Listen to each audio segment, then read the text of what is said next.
আজকের এই অবস্থান কর্মসূচিতে উপস্থিত সারা বাংলাদেশ থেকে প্রতিটি শাখা থেকে আগত আমার সংগ্রামী সহযোদ্ধা ভাই ও বোনেরা, সবাইকে আমার আন্তরিক সালাম, আসসালামু আলাইকুম।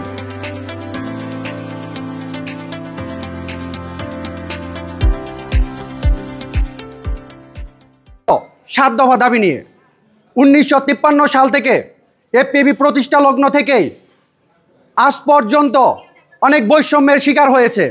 আর উক্ত বৈষম্যের শিকারে কর্মকর্তা কর্মচারীরা ভুক্তভোগী হয়েছে সবসময়, এবং সেই ভুক্তভোগীর লক্ষ্যে আমরা গত মাসের 26 তারিখ থেকে 28 তারিখ পর্যন্ত জাতীয় কার্যালয়ে শান্তিপূর্ণ অবস্থান কর্মসূচি পালন করি।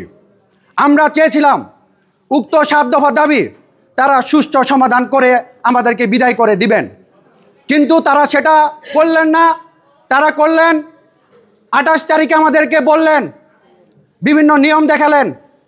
সেই নিয়মে বললেন ইজিএম ডাকতে হলে 13 দিন 15 দিন সময় লাগবে।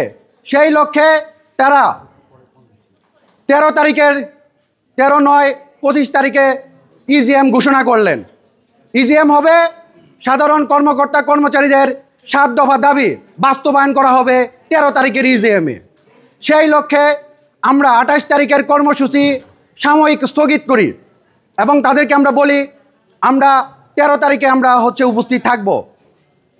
সেই লক্ষ্যে আমরা আশায় ছিলাম 13 তারিখের ইজিএম সুন্দরভাবে করবেন, কিন্তু স্বেচ্ছাচারী সভাপতি সহ কিছু স্বেচ্ছাচারী মহল এবং দুর্নীতিবাজ কর্মকর্তা, জাতীয় কার্যালয়ের পার্সোনাল অফিসার নজরুল ইসলাম, ঢাকা শাখার জেলা কর্মকর্তা হেলাল আহমেদ জনি সহ জাতীয় কার্যালয়ের সোহেল আহমেদ, জামান এবং উজ্জ্বল সহ তাদের মদতে বিভিন্ন শাখায় তারা ফোন করেছে। আমাদের শান্তিপূর্ণ অবস্থানকে তারা ভিন্ন খাতে প্রভাবিত করার চেষ্টা করেছে। আমরা এখানে উপস্থিত জনতা আছে, সাংবাদিক ভাইরা আছেন, আপনারা সবার কাছ থেকে বক্তব্য নেন। আমরা কোনো উস্কানিমূলক কিছু বলি নাই, আমরা সবাই শান্তিপূর্ণ অবস্থানে ছিলাম এবং এখানে আমরা যারা উপস্থিত হয়েছি সবাই এখানকার এফপিবির বর্তমান কর্মকর্তা কর্মচারী এবং সাধারণ কর্মকর্তা কর্মচারীদের। আমরা পেটের দায়ে পেটের ক্ষুধায় এখানে এসেছি ন্যায্য দাবি 7 দফা দাবি আদায়ের লক্ষ্যে। অথচ সেই দুষ্কৃতিকারীরা 13 তারিখের প্রোগ্রাম শনিবারে হওয়ার কথা ছিল, কিন্তু তারা সুকৌশলে বৃহস্পতিবারের রাতে দুপুরের দিকে ঘোষণা দিয়ে দিলেন 13 তারিখের প্রোগ্রাম হবে না।